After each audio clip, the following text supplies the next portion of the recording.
Mi mbrëma të dashur zonja dhe zotrinj, ja ku po takohemi në kanalin ton Rrëfi me Jete për të ndarë një ngjarje të pazakontë.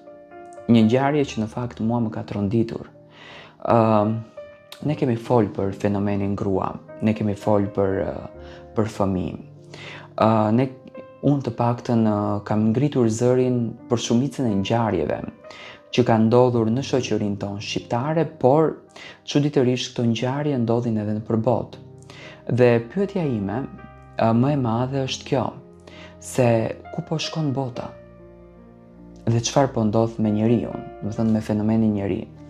Një lajm që mua më ka tronditur shumë, apo një histori që mua më ka tronditur shumë, ditën e sotme, ka qenë një ngjarje pazakontë që ka ndodhur në orët e para të mëngjesit të ditës së djeshme në Itali.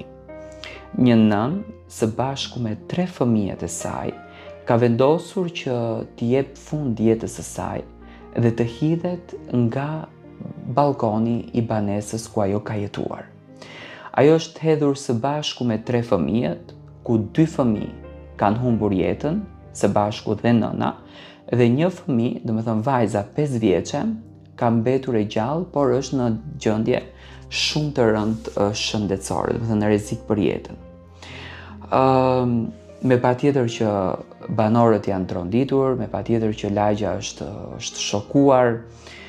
Një nënë të merr vendimin që të hidhet nga balkoni nuk është e lehtë, por domethënë janë ca ngjarje që kohën e fundit po ndodhin shumë. Për shembull, të njëjtin rast e kishim para 2-3 muaj, nëse nuk jam gabim, në Maqedoni të Veriut, ku një nënë vendosi në qytetin e Shkupit të hidhet nga balkoni së bashku me fëmijën e saj. Dhe ajo situatë kishte ardhur si pasojë e dhunës edhe presionit psikologjik që buri i kësaj nëne, flas për këtë në Maqedoni, i ushtronte gjatë gjithë jetës së saj. Do të thënë ajo ishte në divorc me burin, por buri përsëri i bënte presione, përsëri i bënte kërcënime dhe normalisht mendja e njeriut nuk duron dot më, depresioni e bën të vetën, stresi e bën të vetën, të gjitha këto shndrohen në një ankth, mendimet negative të cilat bëjnë pjesë e jetës tonë dhe mendja e merr një kuptim që i thot vetes që unë do ta bëj këtë gjën dhe do të hidhem nga dritarja. Rasti në Itali është shokues në fakt, akoma policia dhe mjekësia ligjore nuk kanë dalë me një analizë të përfunduar, domethënë me një situatë të përfunduar se çfarë në të vërtetë nga çfarë thanash ka ardhur kjo gjë, cilët janë faktorët për këtë vdekje makabër, por dyshimet nga informacionet e para që kanë dhënë komshinët, kanë dhënë familjarët, njerëzit të afërt të gruas në fjalë, shoqëria, domethënë shoqet e saj, me të cilët ajo ka ndarë mesazhet e fundit, janë shqetësuese.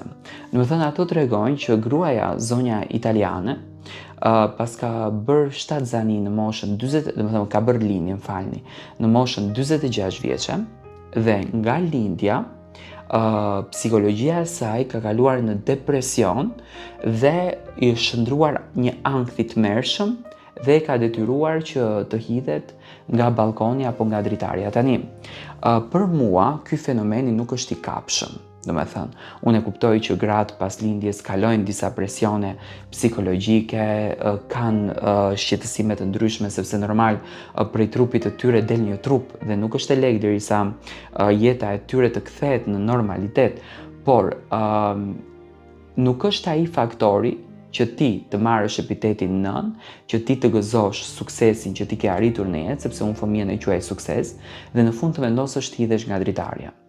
Unë mendoj që këtu ka një histori tjetër, dhe historia tjetër, dhe dyshimi tjetër që pason, është kjo e dyta, që domethënë dyshohet që kjo nën ka patur probleme të rënda ekonomike dhe ka detyruar nënën që të hidhet nga balkoni. Tani, ne kemi shumë motra, kemi shumë vëllezër shqiptar që jetojnë në Itali, jetojnë në Gjermani.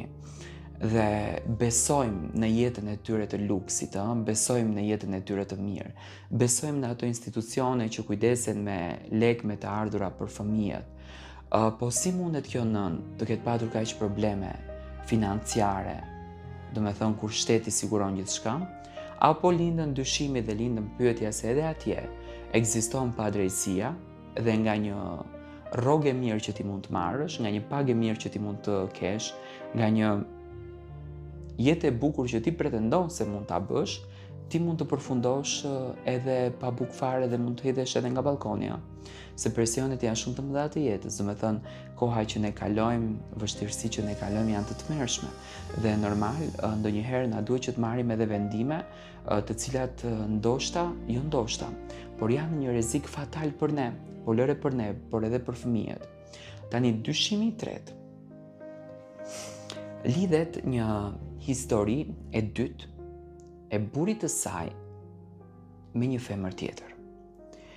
Kjo është shqetësimi edhe më i madh i shoqërisë shqiptare. Ju dini që unë sjell çdo ditë rrëfime të ndryshme dhe i prek këto gjëra me dorë. E dini sa gra shqiptare kanë që burrat e tyre i tradhtojnë, e dinë dhe sakrifikojnë vetëm për fëmijë që të qëndrojnë në atë shtëpi? Do të gra shqiptare që mbyllin syt, mbyllin veshët, bëjnë sikur nuk dinë dhe nuk dëgjojnë, çdo natë lajnë jastikun me lot, vetëm e vetëm të ruajnë familjen dhe mos ta shkatrojnë familjen, dhe burrat bredhin ditë dhe natë. Rasti më i fundit dhe më i freskët tek shqiptarët është Alma Arazi në Shkodër, e cila humbi jetën e saj së bashku me 3 fëmijët nga fakti që burri nuk kujdeseshte për familjen dhe të gjitha lekët i çonte në femër tjetër dhe plus që dilte me femrën edhe publikisht, kjo është e tmerrshme. Do me thënë, faktorët më të dhimbshëm janë faktorët e tradhtisë. Çfarë dua unë të them me këtë komentim? Unë me këtë komentim dua të them që në qoftë se ti si burr edhe ti si grua vendosish që të krijosh një familje. Familja është shumë e shenjtë, familja është hynore sepse edhe Zoti në këtë rast sado që ti t'jesh e stresuar, sado që ti t'jesh në depresion, sado që ti t'jesh mërzitur, se aq libra fetar kemi lexuar. Edhe Zoti në këtë moment ty, do me thënë, të çon, të dënon, sepse ti ke marrë jetë të fëmijëve, që fëmijët nuk janë fajtor për çfarë do halli që ti të kesh në jetë. Unë mendoj që kjo histori dhe shumë histori të tjera shqiptare duhet të na ulin edhe të na bindin që jeta është shumë e bukur. Jeta është hynore dhe nuk duhet ne në asnjë mënyrë, për asnjë faktor të vetëm, ne të vendosim që jetën tonë ta mbyllim në një moshë shumë të bukur.